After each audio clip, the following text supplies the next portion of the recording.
What's a privilege that most people don't realize is a privilege? Feeling safe in your own home. Not worrying about rats, mice, roaches, bed bugs, bricks being thrown through windows, violence outside, break-ins. Being able to pursue your dreams because you have enough support systems to thrive regardless of outcome. Having an emotionally mature parent. Being healthy instead of disabled and chronically ill. I feel this. Just push through it. Just try harder. I'm already giving all that I have. I'm sorry that it will never be enough. Having a family that loves you. I grew up in a pretty loving family. It was somewhat dysfunctional, to be sure, but my mother loves me as does my sister. So did my grandparents. We were always a close family and we helped each other when possible. We were always supportive too. I went to school with people whose parents couldn't have given a ref less about them. I mean straight up. Just didn't give a s if their kids lived or died. If your parents actively tried to keep you off drugs and off the streets and were emotionally supportive and not abusive, count your blessings. It's a refed up world we live in, and plenty of people are trying to navigate it completely alone. Their health. If they are healthy. Living without constant physical pain. The idea that most people just exist without non-specific pain is baffling to me. It sucks. You get used to the pain. As much as one can. You begin to normalize around it. When you feel good it's relative to how you normally feel. I feel good means it's only a little excruciating. What can really get me down, however, is knowing I'll never really know true comfort again. I can get relatively comfortable, but it's only relative. I don't remember what true comfort felt like. I wasn't born with a chronic pain condition, so I've lived a normal existence before. But I've had this condition so long that I can't remember what it was like before. Sleeping through the night. Having a bed. When I was ages 8 to 11, my siblings and I had to sleep on the floor because we lived in a tiny one-bedroom apartment. The only bed belonged to my grandfather, a 70-year-old man, and the couch went to my mother, a woman with severe back problems. The rest of us had to sleep on blankets and pillows. I remember turning 12 and finally getting to sleep in my own bed after 3 years of not having one. It was euphoria. My sons are extremely tall for their age and we recently had to buy them extra long twin bed frames and mattresses. Their old mattress were literally 2 years old and in near perfect condition. I asked around and wound up giving them frames, mattress, foundations to a single mother with 2 young kids. I was just happy to get the mattresses out of my basement. Age offered me $50 for them but I refused because she obviously didn't have the money to spare and she was saving me a few bucks because if I took them to the local dump it would have cost me $10 each to get rid of them. She started crying and said her kids had never slept in a real bed. The 24th of July 365 of the following 1. Clean.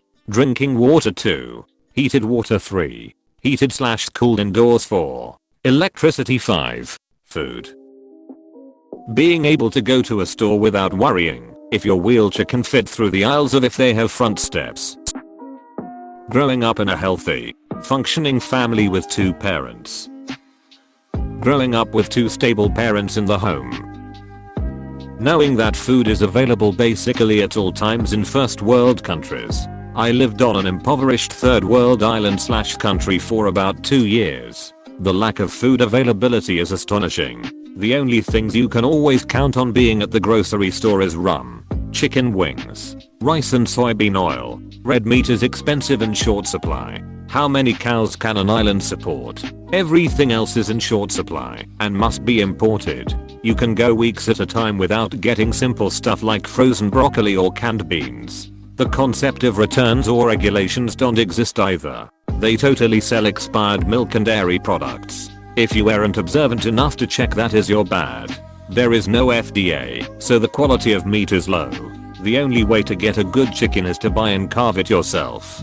Buying individual cuts at the grocery store is a no-no. They pump all kinds of solution into the breasts and thighs to make them way more.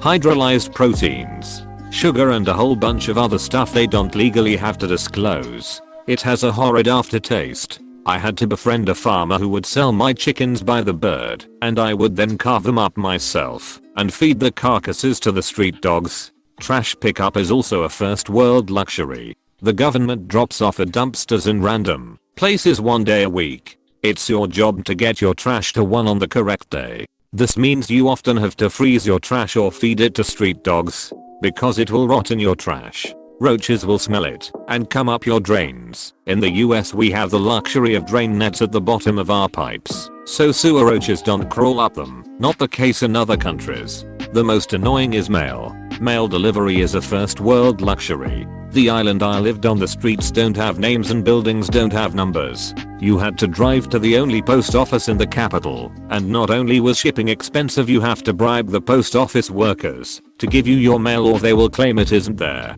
Electronic payment doesn't really exist. Everything is cash based. ATM is broken 50% of the time, so when it works you have to pull out all free cash you can. Very few businesses have credit card machines and often half the time they aren't working. Paying bills was the most awful. No electronic payment. You go to the electric company and wait in one line to get your bill, and then you wait in a second line to pay your bill with cash. You better have small bills. If you only have big bills, there is a chance they will lie and say they don't have change, and they can pocket it all. If you have $400 East Caribbean, but the electric bill is $350, you just have to absorb the $50 loss or get out of line. Get change, and then wait in line again to pay. Awful life. I was a soldier who fought in Afghanistan. We had a better diet there than the people on that island. The US government did a decent job providing beef and fish for us in a landlocked country. We got our mail regularly and fairly fast too. Sorry for my extended rant. I hated that island. Made me so thankful I was American. A hot shower every day. Being in countries where you are able to speak insults to openly criticize or question authority without going to jail. Edit. Wow, wasn't expecting this kind of response. Thanks. Being mentally healthy. Basically, my childhood was such that as an adult I have an overactive amygdala, the part of the brain that handles strong emotions and instincts like fight/flight. I've learned that if you chronically feel unsafe during your formative years, the amygdala forms more connections to the rest of your brain and literally gets bigger to increase its processing power. Since I had been like this for my whole life, it was just normal for me. Normal to have very strong instinctive responses to danger or conflict, and to always be dwelling on worst case scenarios. For example, as I've gotten treatment and medication, and as my situation has gotten better, I've had quite a few "whoa" moments where it really hits me that this is how a lot of people naturally see the world. No constant yammering of negative thoughts and emotions. No quiet dread that someone means me harm, or my life is about to fall apart. I still have a long way to go, but I definitely find myself sometimes thinking "oh, so this is what "normal is supposed to feel like." Edit. Thank you, everyone. This is a very personal thing to talk about, and seeing it met with so much encouragement and support feels pretty amazing. Driving. My partner has to use fourth nutrition because her stomach muscles don't work properly, preventing her from digesting food. Until I met her, I never considered being able to eat as something I'm lucky to have. Owning a vehicle. I can't fathom the amount of times how people dismiss those who don't have their personal transportation, and how public transportation isn't always going to match up to their conveniences. Like, no Susan, I can't be wherever you want me to be in 10 minutes. It's also a huge barrier to employment opportunities depending on where you live. Probably being given a roof over your head and being able to eat 3 times a day. Being able to choose who governs you. Most humans who have ever been alive have not had a say in the matter. A larger portion of currently living humans have that privilege than at any point in human history. Having a roof over your head. Those that work jobs that don't make a living wage have no means to provide for it. Thus they are forced into unsafe slums or having housemates. Every day when I pull into my driveway I reflect on this daily. There is something to be said about the peace of mind knowing you have a welcoming home waiting for you once you're done work. Like many things, we grow accustomed to having something with no expectations of change. This is something I'm always grateful and respectful of. Not having to send part of your paycheck to your family. Having indoor plumbing. Hot water. Being zero waste. For example, if you have a medical condition that requires a lot of medication, or many medical procedures in general, it's not a choice to use tons of plastic and other disposable materials all the time. I know this is silly, but some people that choose to be zero waste don't realize that is not just a choice. This is a very humbling thread. I saved this to remind me that I'm more fortunate than I think I am. Thanks, Opus. Fresh water from the tap.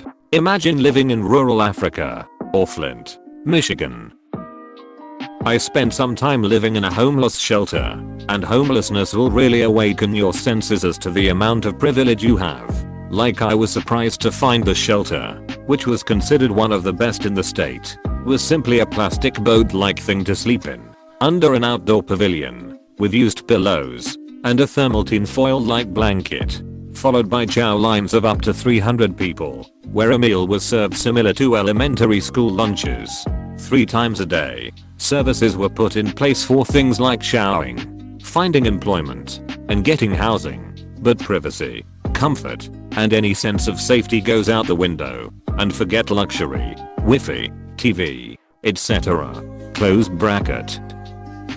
Therapy. Any basic mental health coverage